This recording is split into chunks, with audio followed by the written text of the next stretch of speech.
Seperti inilah suasana serbuan vaksin COVID-19 yang diadakan para prajurit Angkatan Laut Komando Armada 2 atau Koarmada 2 Surabaya dengan sasaran utama masyarakat pesisir dan para pekerja di wilayah Pelabuhan Tanjung Perak.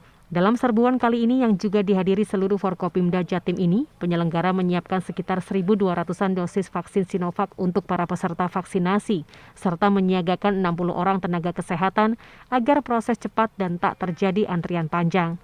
Langkah percepatan vaksinasi ini diharapkan bisa membuat target herd immunity kepada para masyarakat maritim segera tercapai.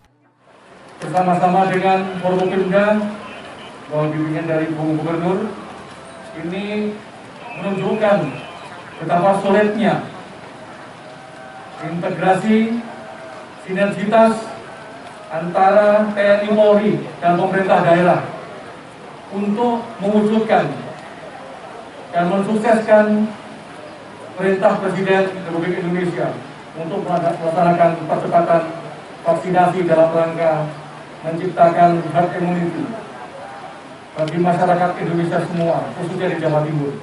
Senada dengan Panglima Koarmada Gubernur Jatim Khofifah Indar Parawansa juga mendukung serbuan vaksinasi COVID-19 untuk masyarakat maritim.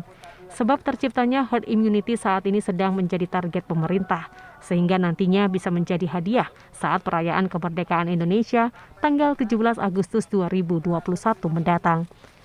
Nanda Andrianta, JTV.